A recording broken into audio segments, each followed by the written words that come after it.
World के research process में जो सब में बड़ा ट्रांसफॉर्मेशन किया गया था, तो वो एक डिक्लेरेशन से किया गया था। वो था हेलेंस्की डिक्लेरेशन। अब ये डिक्लेरेशन कब हुआ था? तो 1964 में इसका डिक्लेयर हुआ था। किसने किया था? तो वर्ल्ड मेडिकल एसोसिएशन ने। ओके। अब हेलेंस्की डिक्लेरेशन एक्चुअली क्या है? तो ये क्या है? तो it's set of ethical principal.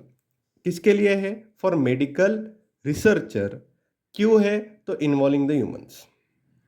यानी कि डब्ल्यूएमए ने एक ऐसा प्रिंसिपल्स बनाया था जो कि मेडिकल रिसर्च के वास्ते ह्यूमंस को इन्वॉल्व किया जा सके। ओके। अब उसके जो प्रिंसिपल है हम एक एक करके देखेंगे। पहला प्रिंसिपल है respect for the individual and their right to self determination. अभी सपोज एखादा प्रैक्टिशनर एखादी रिसर्च कर रहा है। ओके। तो उसमें क्या होना चाहिए कि वो प्रैक्टिशनर की इंडिविजुअल की तरफ रिस्पेक्ट होनी चाहिए, और उसी तरह वो जो पर्सन है उसका प्रैक्टिशनर की तरफ पूरा डिटर्मिनेशन होना चाहिए कि वो रिसर्च के लिए सपोर्ट कर सके। ओके।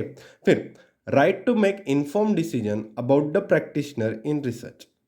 अब रिसर्च अपन स्टार्ट कर रहे हैं, तो क्या होना चाहिए कि जो सामने वाले व्यक्ति को इन्फॉर्म होना चाहिए कि अपन कौन कौन से डिसीजन लेने वाले हैं। तीसरा, doctors should attend a patient concern before using a new therapeutical measure. यानी क्या? सिंपल अपन एक एग्जांपल लेंगे इसका।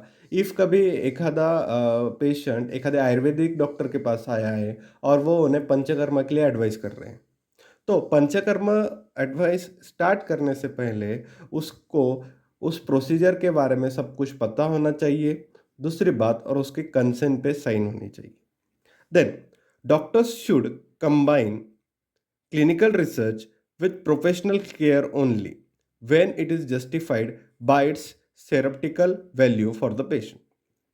इसका मतलब क्या कि जो रिसर्च है वो डॉक्टर के लिए बहुत अहमियत रखती है, बट भले ही वो कितनी अहमियत रखे, बट वो पेशेंट के लिए बेनिफिशियल होनी चाहिए। ओके। तो ये थे चार प्रिंसिपल हेलेंस्की डिक्लेरेशन के। अब 2013 में या फिर उसका करंट वर्जन में क्या चल रहा है अपन वो देखेंगे। ठीक है। अब इसका जो करंट वर्जन है ना, तो वो स्टार्ट हुआ था 2013 में। और डब्ल्यू एम ए किस पर काम कर रहा है? तो कोलैबोरेटिव, ट्रांसफरेंट एंड इंक्लूसिव प्रोसेस पे। यानी कि जो भी रिसर्च चाहिए, अभी दो चार रिसर्च अलग अलग जगह पे हो रहे हैं, तो एक साथ आके उसका ट्रांसफर, एक साथ आके उसको प्रेजेंट किया जाए।